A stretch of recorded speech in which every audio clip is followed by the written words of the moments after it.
Adelante.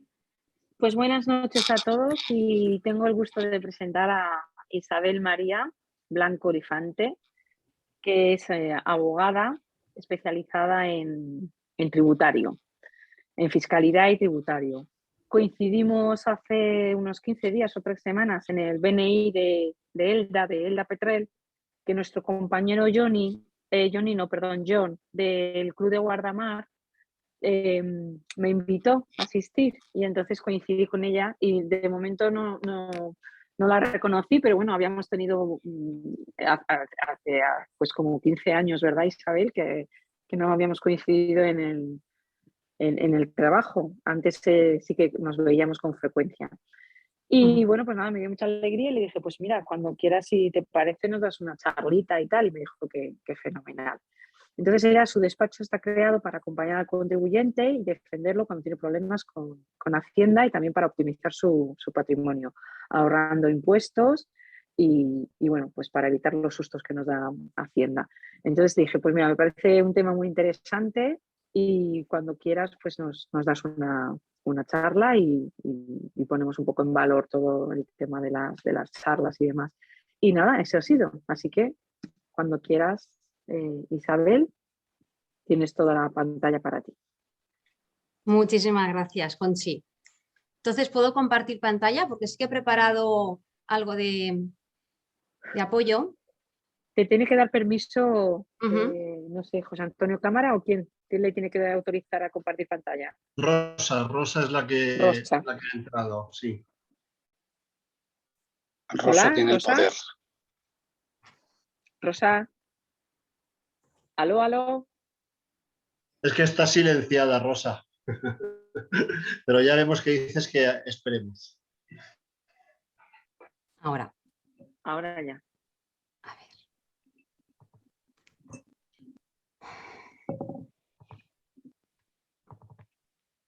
Oye, hay invitados que no les hemos saludado, ¿no? Porque ahora está hablando Teresa Ruiz.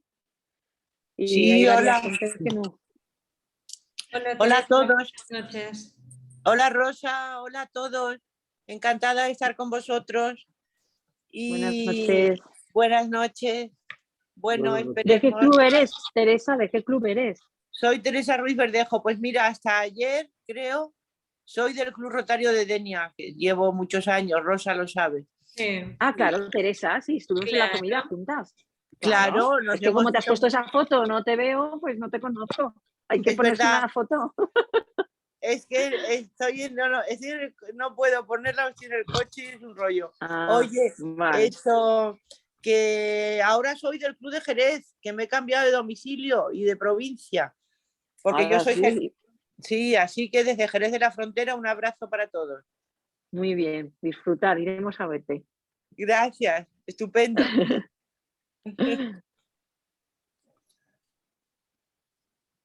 Bueno, entonces empezamos ya.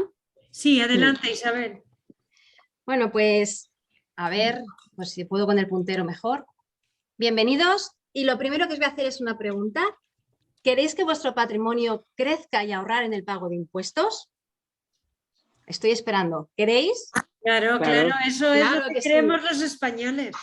Venga. Pues por eso yo estoy convencida de que todos los que estamos aquí trabajamos muy duro día a día porque ese patrimonio que estamos creando cada día y el que además también hemos recibido posiblemente nuestros padres y que con tanto esmero y cuidado lo trabajaron, perdure en nuestra familia, siga creciendo y sea rentable en el tiempo y que por supuesto quede protegido de Hacienda. Pues por ello es lo que hoy estamos aquí, porque lo que vamos a hacer es conocer esas claves o esas pautas que hay que seguir para que ese patrimonio sea rentable, sobre todo cuando estamos hablando de lo que es el patrimonio inmobiliario.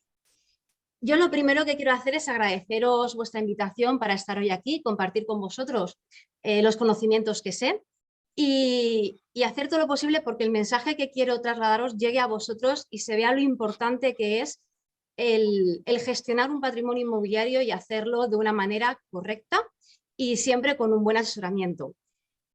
Yo comprometerme a dar el 100% para que esto sea así y desde mi experiencia deciros que yo, el hecho de ser abogada fue cuando era muy pequeñita Lo que pasa que el dedicarme al derecho tributario fue cuando leí un artículo de prensa en el que decía que no había abogados especializados en esta rama. Y es algo que me sorprendió, porque si los impuestos se caracterizan por algo es que nos persiguen en nuestro día a día, en cada operación que hacemos, constantemente. Vivimos con ellos e incluso nos acompañan en el momento de nuestra muerte. Entonces decidí dedicarme a esto y acompañar al contribuyente cuando tuviera problemas con Hacienda, porque creí que sería una oportunidad de contribuir a la sociedad. El caso es que conforme pasó el tiempo fui dándome cuenta que muchas de las veces no solamente esos problemas que se habían producido con Hacienda y que yo ayudaba al contribuyente se podían haber evitado si antes se hubiera tenido un asesoramiento previo, un trabajo anterior para evitar esos problemas. Y así fue como yo amplié mis servicios y comencé a trabajar lo que era la parte de prevención, para ayudar al contribuyente a que no tuviera problemas con Hacienda y que se ahorrara esos disgustos y ese dolor de estómago que se te pone en la barriga cuando recibes esa famosa carta de Hacienda, como que debes dinero o que algo has hecho mal. Pues vamos allá. Así que lo que os quería comentar hoy es que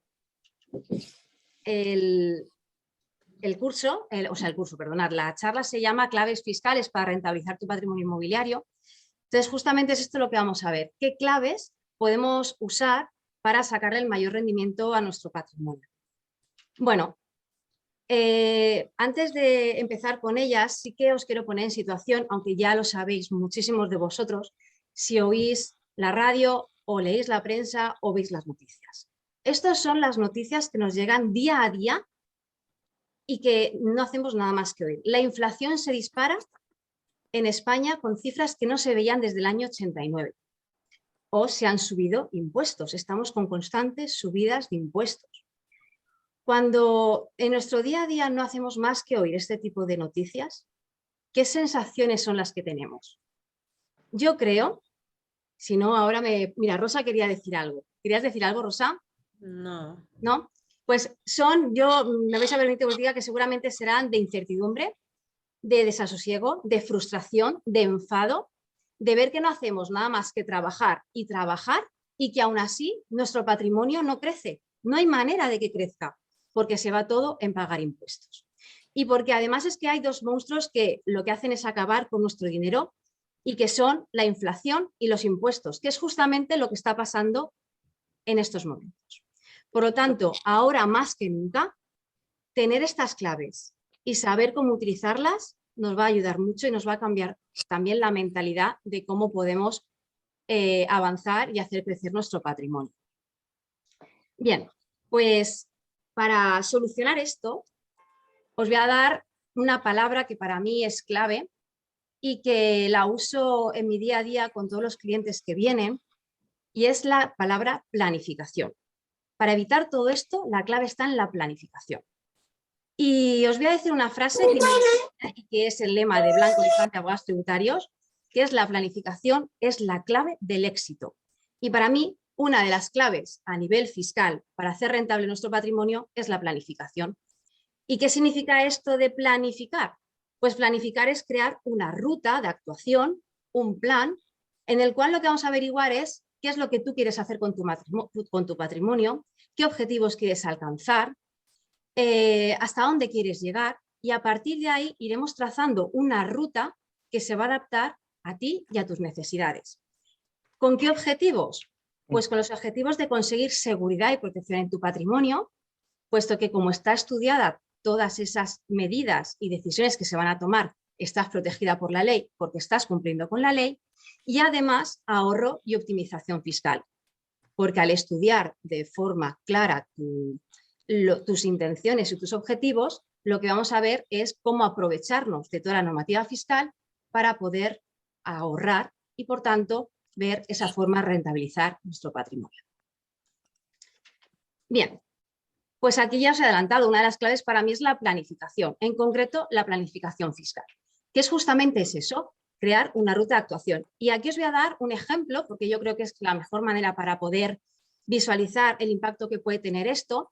Al despacho nuestro llegó una familia en la cual quería hacer una determinada operación con inmuebles, que esa operación, tal cual la querían hacer, es decir, sin hacer un estudio previo, tenía un coste de 60 euros.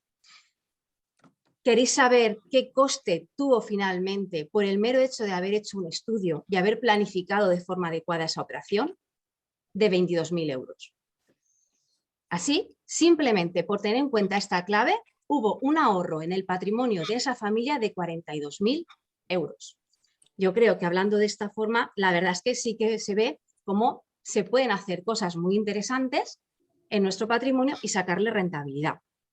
Vale, pues ahora vamos a hablar de la segunda. La segunda clave cuando hablamos de patrimonio inmobiliario, para mí es el destino que esos bienes inmuebles van a tener. Porque no es lo mismo comprar un inmueble para tenerlo a nuestra disposición, como sería, yo voy a comprar mi casa en la que yo voy a vivir, o voy a comprar un apartamento en la playa para veranear todos los veranos. ¿Qué decir? Yo voy a comprar unos inmuebles porque mi intención va a ser venderlos. Seguramente los voy a vender, pues, cuando pase un tiempo, por si se revaloriza, pues en tanto es una venta que será a largo plazo. O bien quiero comprar ese inmueble porque lo voy a reformar y lo voy a vender a corto plazo. También hay personas que lo que hacen es alquilar. Compran ese inmueble y quieren sacar un rendimiento mensual a esos inmuebles. Lo que pasa es que cuando nosotros hablamos de alquilar bienes inmuebles, tenemos distintas variedades de inmuebles, como puede ser alquilar una vivienda, alquilar un local comercial, alquilar un piso vacacional o un garaje o un trastero. Dependiendo de qué intención tengas con los inmuebles, tus decisiones a tomar serán diferentes. Por eso también es muy importante ver el destino que va a tener. No es lo mismo vender un inmueble cuando tienes una determinada edad que hacerlo antes. No es lo mismo vender tu vivienda habitual que una vivienda que no lo sea. No es lo mismo alquilar una vivienda que alquilar un local comercial. Vale, entonces, ¿qué sucede? Pues que la tercera clave, que es la fiscalidad, va a ser fundamental para realmente cerrar el círculo de esas claves que yo considero que en principio son bastante interesantes.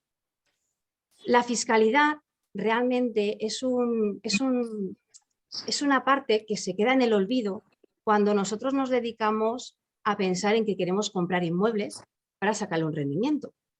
No somos conscientes que depende de qué operación hagamos y cómo la hagamos, vamos a pagar unos impuestos u otros. Por tanto, en nuestro sistema tributario, donde hay una complejidad y una diversidad a nivel de fiscalidad inmobiliaria, contar con conocimientos y saber qué hay que hacer en cada momento, pues puede marcar una gran diferencia. En este caso, lo que voy a hacer para que se vea un poquito ese impacto es con preguntas así más cortitas y entonces las respondemos. Son preguntas que muy frecuentemente se dan en el despacho y que creo que pueden ser interesantes y vamos a ver qué tal. Bueno, antes, cuando yo hablo de la fiscalidad, me gusta diferenciar tres apartados distintos. Una cosa es la fiscalidad que tienen las rentas inmobiliarias. Aquí hacemos referencia a las rentas que vamos cogiendo de forma mensual o de forma recurrente. Por ejemplo, cuando realmente se hace un alquiler. Fiscalidad del patrimonio inmobiliario es la fiscalidad que tiene el tener en nuestra titularidad esos inmuebles, porque va a tener repercusión en el impuesto, por ejemplo, de patrimonio. Y la fiscalidad de la transmisión del patrimonio inmobiliario. También va a ser muy importante en qué momento hagamos esa transmisión y cómo la hagamos, porque los impuestos que se vayan a devengar van a ser diferentes. Bueno, vamos con la fiscalidad en lo que son las rentas inmobiliarias.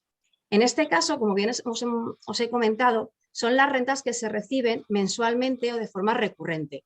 Por ejemplo, un alquiler.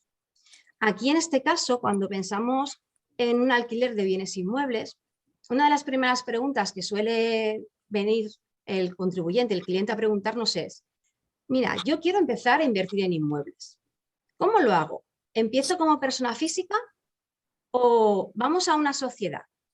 Dar respuesta a esta pregunta no es nada sencillo, porque aquí hay que tener muchísimas cosas en cuenta. Perdonadme. ¿Qué hay que valorar? Pues hay que valorar, primero de todo, cuántos inmuebles son los que ya tienen su poder, qué destino es el que está teniendo esos inmuebles y además particularidades suyas propias que tenga. Si tiene un trabajo, qué rendimientos por el trabajo está obteniendo, si además tiene otras inversiones, porque no hay que olvidar que cuando hablamos del impuesto sobre la renta de las personas físicas, hay muchas variables que hay que tener en cuenta. Por tanto, el que sea una sociedad o una persona física es complicado de decir. Lo que sí que es cierto que lo normal es que empecemos como persona física y vamos a ver aquí entonces qué impuesto, que es el de la renta, y qué rendimientos afectaría. Sería rendimientos de capital inmobiliario y rendimientos de actividades económicas. Seguramente estos dos conceptos nos suenan. ¿Qué diferencia hay entre una y otra? Pues que cuando nosotros simplemente somos titulares de un inmueble que estamos obteniendo una renta, por ejemplo, un alquiler, pues lo tendremos que declarar como rendimiento de capital inmobiliario. Por el contrario, si lo que nosotros tenemos son varios inmuebles en los cuales además de obtener esa rentabilidad tenemos una persona que está contratada y con un contrato laboral a jornada completa, lo que hacemos es transformar lo que es ese rendimiento por obtener esas rentas en los inmuebles en una actividad económica. Aquí simplemente se va a tratar por la forma en la cual se le haya querido dar una estructura organizativa a ese patrimonio. Lo que sí que puede haber diferencias, por ejemplo, cuando hablamos de los rendimientos de capital inmobiliario, sí que es cierto que durante el periodo en el cual tú no has estado, no lo has tenido en alquiler, los gastos que se han producido durante ese tiempo no te los puedes deducir. Por el contrario, si tú tienes una actividad económica, durante todo el periodo, o sea, todo el año, esos gastos que se han producido por tener ese inmueble sí que van a ser deducibles. Así pues hay más pinceladas también. Por tanto, siempre es importante valorar cada caso particular. Otra de las preguntas que también nos suelen hacer es, oye, ¿eso de la reducción del 60% en los alquileres, cuándo se puede aplicar? Pues la reducción del 60% solamente se va a poder aplicar cuando se hace un alquiler o se obtienen unos rendimientos por alquilar una vivienda habitual. Por el contrario, si nosotros lo que estamos alquilando es un local comercial, es una vivienda vacacional, es un garaje o es un trastero, esta reducción del 60% no la podremos aplicar. Esto es algo muy importante a tener en cuenta porque es una de las cuestiones que nos pueden ayudar a ahorrarnos impuestos en nuestra renta. Por tanto, qué objetivo, qué destino tengan nuestros bienes inmuebles, aquí es una de las cosas que nos tenemos que plantear. Bueno, también como hemos dicho, es posible que, bueno, arriba lo pone que en este caso lo que pasa es que ya no seamos personas físicas, sino que seamos una sociedad. Y aquí habremos oído seguramente estos dos conceptos, sociedad patrimonial y sociedad no patrimonial. La diferencia entre estos dos conceptos es que cuando hay una sociedad es patrimonial es porque es una sociedad de mera tenencia de bienes inmuebles. No hay una actividad económica. Eso significa que tú tienes inmuebles, le sacas una rentabilidad y lo único que sucede es que no tienes una persona que se dedica exclusivamente a gestionar ese patrimonio inmobiliario y por tanto a gestionar todo el trabajo que supone el gestionar los alquileres. El hecho de que sea patrimonial supone que no te vas a poder beneficiar de algunos de los incentivos fiscales que existen en nuestro sistema tributario. Por ese motivo va a ser muy interesante saber la composición de todo el patrimonio para ver si reúnes esos requisitos y si tú quieres, porque a ti te interesa, formar parte de una sociedad patrimonial o por el contrario, no quieres serlo y por tanto cumplir todos los requisitos que nos pide la ley para dejar de ser sociedad patrimonial y convertirte en una sociedad limitada, normal, que tiene una actividad económica, en este caso de arrendamiento de inmuebles. Bien,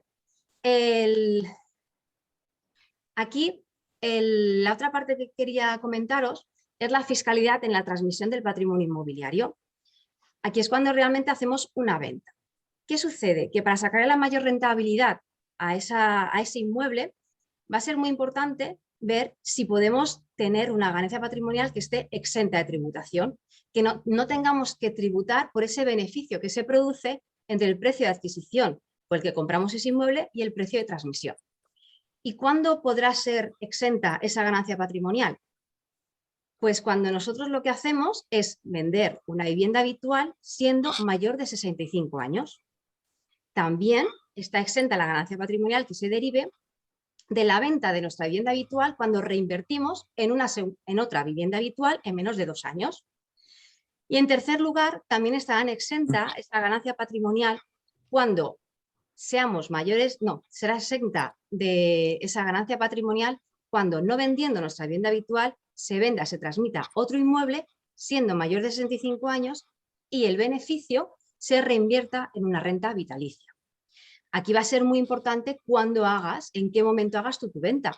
Imagínate que tú tienes 64 años y quieres vender una vivienda de las que tienes y en este caso te da igual que sea tu vivienda habitual o que no.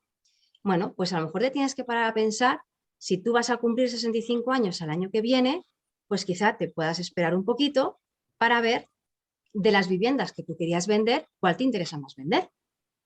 Ahí, ya por el mero hecho de tú tener en tus manos este conocimiento, te puede ayudar a ahorrarte pues un dinero muy considerable. Podemos hablar perfectamente de un porcentaje de un 30% o más en cuanto a lo que son los impuestos que salen a pagar.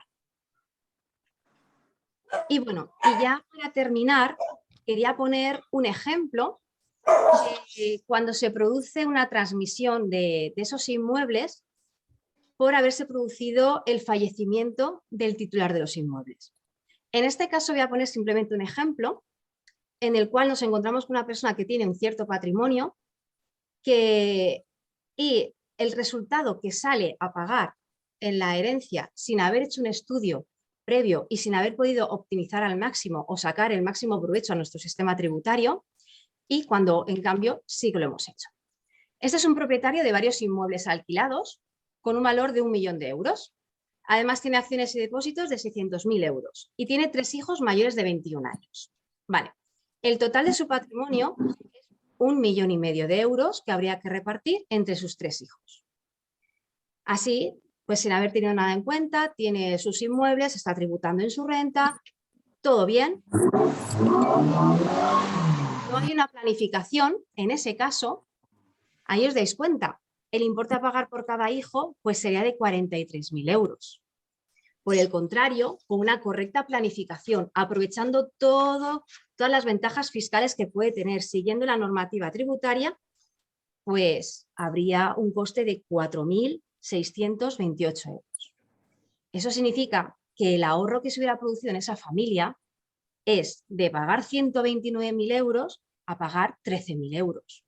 Yo creo que aquí se ve claramente la brutalidad que tiene el seguir unas claves, el seguir una planificación, el saber un poquito de fiscalidad para poder aprovecharte de estas cosas y efectivamente ver un ahorro tan brutal en el patrimonio de una familia. Porque no sé si lo sabéis, si no os lo recuerdo, el patrimonio familiar se pierde en la 3ª generación. Y lo que no queremos es que ese patrimonio que con tantísimo esfuerzo se ha creado, se pierda por no haber tomado las medidas adecuadas, por no haberse asesorado de manera correcta, por haber pagado muchos más impuestos de los que deberíamos haber pagado, cuando todo eso se podría haber evitado simplemente conociendo algunas de las claves que pueden cambiar por completo la rentabilidad y el crecimiento de nuestro patrimonio. Y bueno, por mí, yo ya espero que haya quedado, pues, os haya ayudado y aclarado algunas cuestiones en cuanto a fiscalidad inmobiliaria. Y nada, y si tenéis cualquier duda, pues aquí estoy para que me comentéis y aclararos lo que podáis. Gracias. Gracias a ti, Isabel. Vamos a pasar, si te parece bien, a la ronda de preguntas. Y Chema Bailén ha levantado la mano. Adelante, Chema. Hola, buenas tardes. Hola, buenas tardes. A ver, voy a dejar de compartir. Hola, buenas tardes, Chema. Buenas tardes, Isabel. Mira, voy a conectar la cámara. ¿Sí? A mí es que hay 2 Chemas. Ya, no, me refería a Chema. Perdón, es que hay 2 Chemas. Me espero yo a la siguiente. Vale, levanta la mano, Hola. por favor, Chema. Abajo, en reacciones, cuando quieras. Ya está. Gracias. Vale. Adelante, Chema Bailén. Vale, ya se ha aclarado la confusión. Mira, Isabel, tiene una pregunta muy específica. Sí. Supongamos que tienes un patrimonio inmobiliario, pisos, naves, etcétera, y tienes la opción de venderlo como residente o como no residente. ¿Tú qué aconsejarías? Es decir, como no residente, porque te puedes ir 6 meses fuera de España, como sabes, y si tienes más patrimonio además fuera de España que dentro de España, pues entonces puedes tributar como no residente, ¿no? La pregunta es si el tipo es el mismo, si es mayor o si es menor. ¿Qué conviene más? ¿Tributar como residente o como no residente? Por esta venta, por estas plusvalías de la venta de los inmuebles. En este caso, cuando hablamos de no residentes, ahí sí que es cierto que nos tenemos que ir. Si tú no eres residente, pero has vendido un inmueble que se encuentra aquí en territorio español, tienes un modelo muy concreto que además ya tiene unos porcentajes de tributación que depende de dónde sea residente ese país, serán unos u otros. Aquí sí que es cierto que los conocemos y cuando se vende un inmueble te vas dijéramos, a la parte del ahorro de la renta. Dependiendo de qué porcentaje, qué ganancia haya, será un porcentaje u otro, que va desde el 19 hasta el 26%. En ese sentido, ¿qué habría que mirar? ¿Dónde eres residente? ¿Vale? Y a partir de ahí, ver la comparativa. Pero de esos temas siempre es mucho mejor hacer un estudio previo para que sea todo mucho más claro y esté mucho más concretado todo y se vean los beneficios que pueda haber.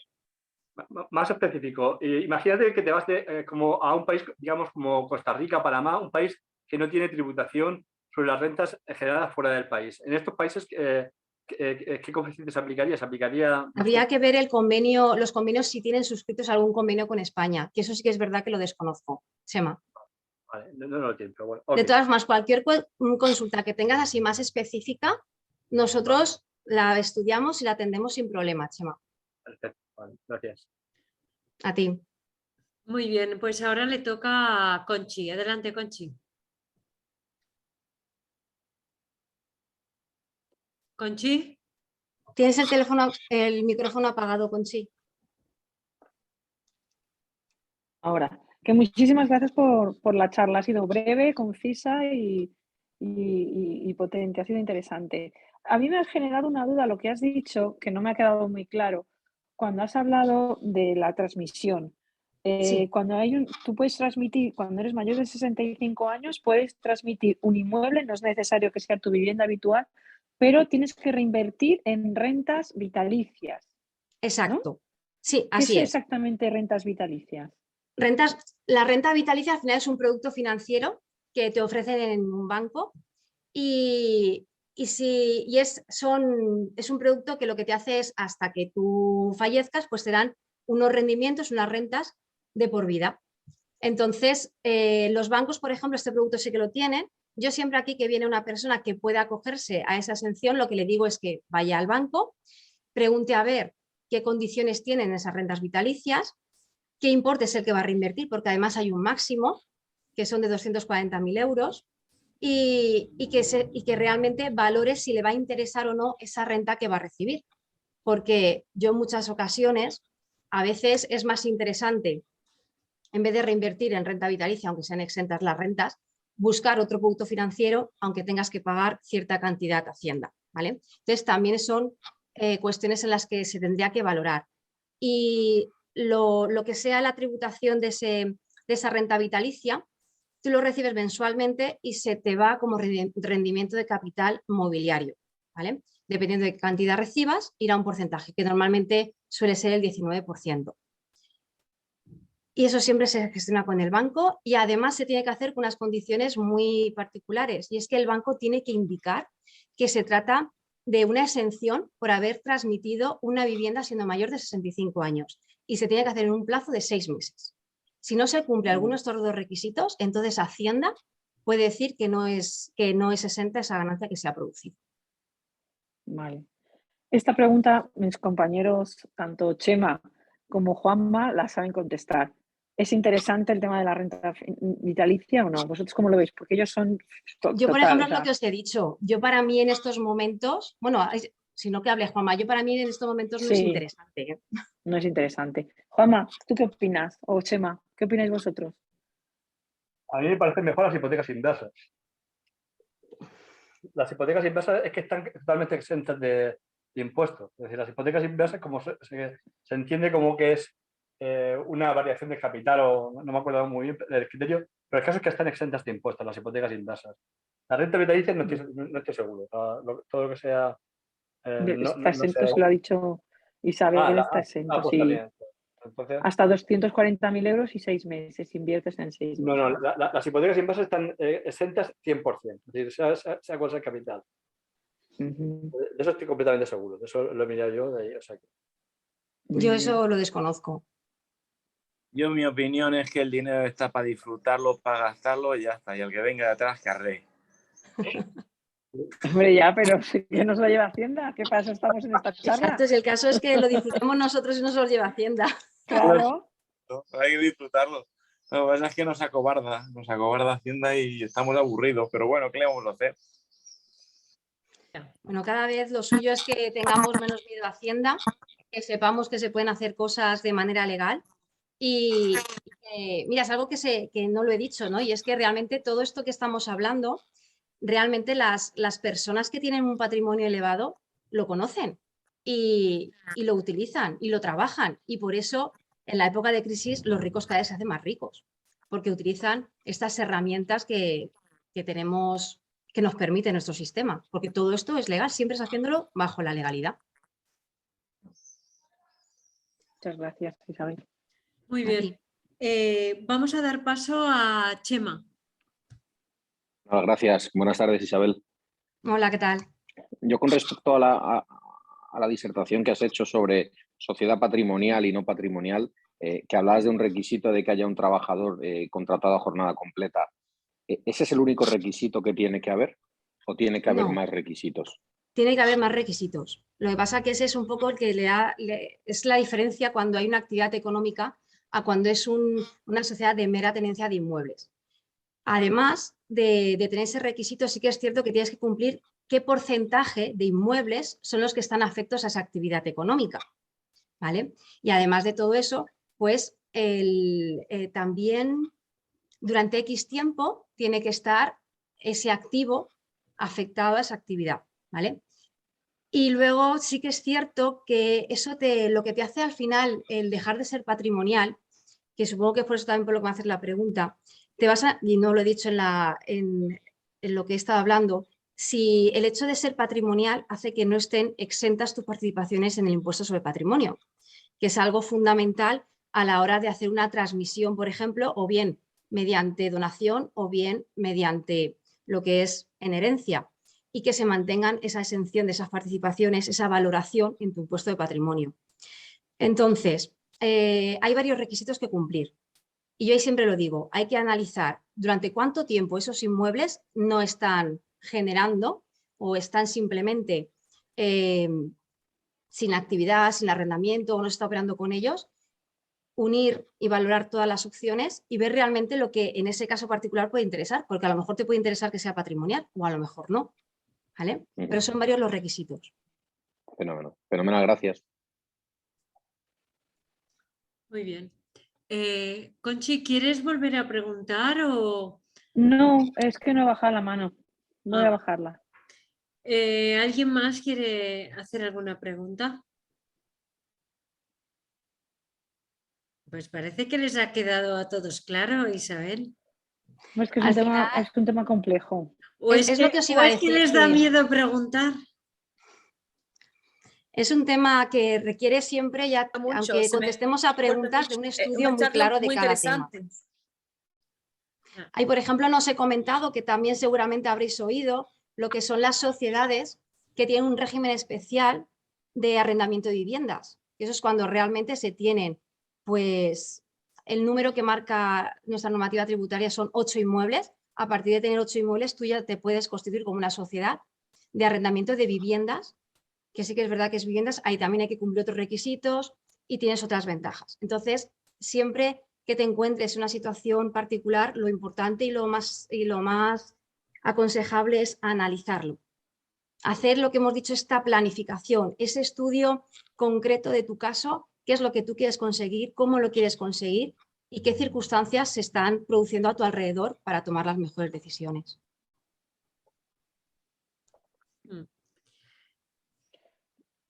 ¿Puedo preguntar? Claro. A mí me ha sorprendido el ahorro este último que has dicho de la herencia. ¿Qué hay para que ese ahorro sea tan Ahí exagerado? simplemente lo que se ha producido es que, os habéis dado cuenta, las valoraciones que había en los inmuebles eran de 1 millón de euros. Hay mucha diferencia entre lo que es tener esos inmuebles arrendados como persona física, donde se declaran en su renta, a tenerlos acogiéndonos a la exención que hemos dicho del impuesto sobre patrimonio. El hecho de estar exentas en el impuesto sobre patrimonio, porque es que tiene una actividad económica, lo que hace es que esa exención se arrastra a nuestra herencia, y en el caso de la Comunidad Valenciana, por ejemplo, tenemos una reducción del 99%.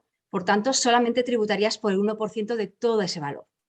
Ahí ya es cuando se ve realmente ese impacto que puede tener la cuota que te sale a pagar en tu impuesto sobre sucesiones. O sea, ¿quieres decir que si las inmuebles están a tu nombre como persona física, pagas, pagas menos cuando los inmuebles están a nombre de una sociedad? Es que no me he enterado, repítelo, no he entendido.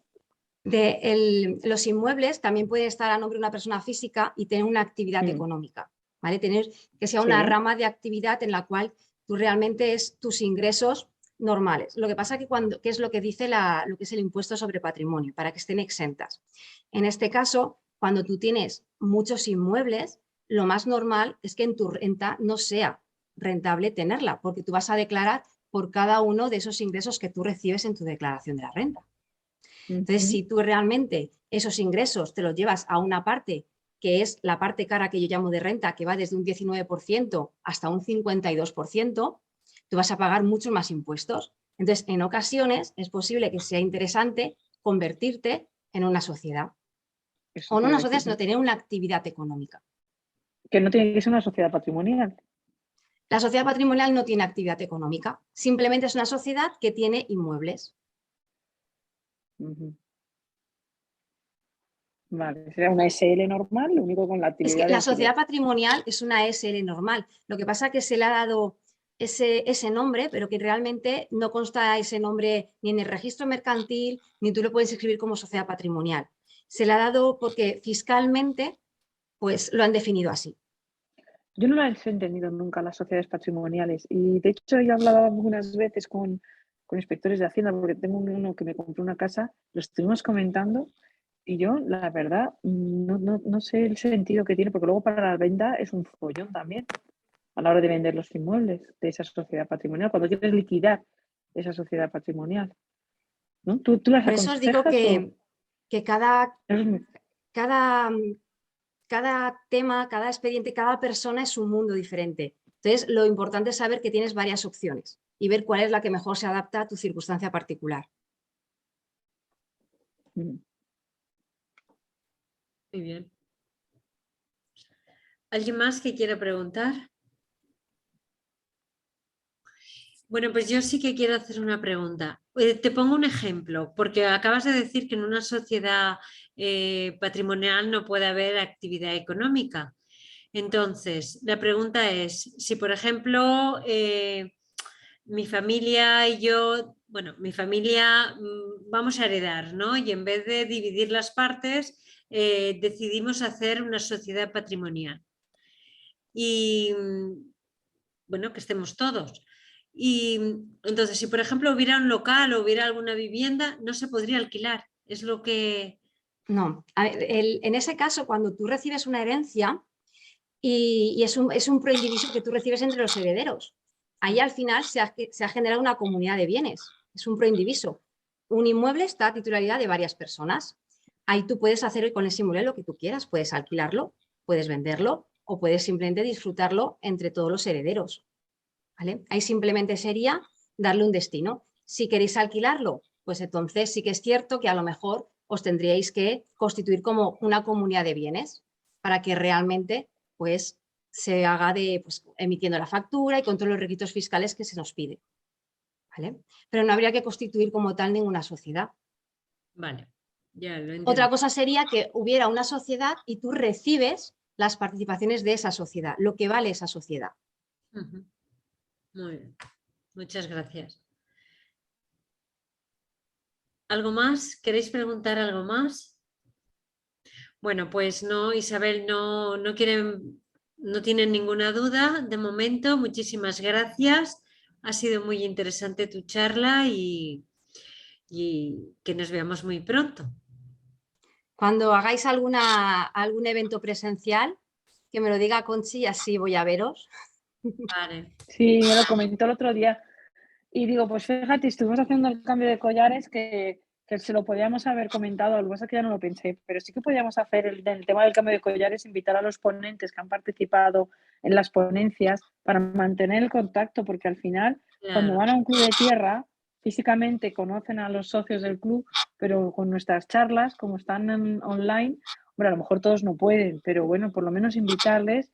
Y si pueden acercarse, pues nos conocen personalmente. Me pareció interesante.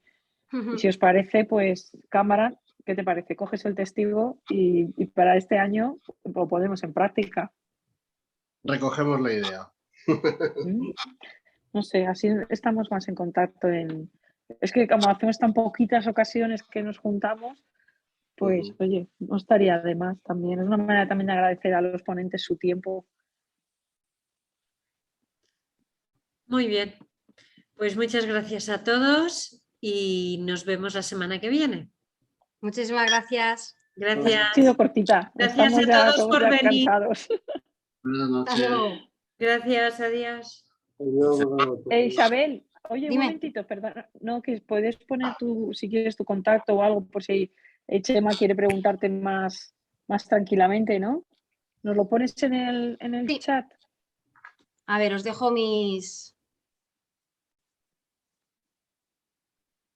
Lo escribes en el chat y así lo podemos tener y quien quiera hacerte alguna pregunta. Porque es que, claro, contestar a las cosas sin tener información es que eso es muy complicado. Sí. No, y que ya te digo, cada caso es que hay que estudiarlo. Este es mi correo electrónico. Vale. Y mi teléfono. ¿Vale? Muy bien. Muy bien. Gracias, Isabel. A vosotros. Hasta luego. Hasta luego. Adiós. Gracias, adiós. Adiós, hasta luego.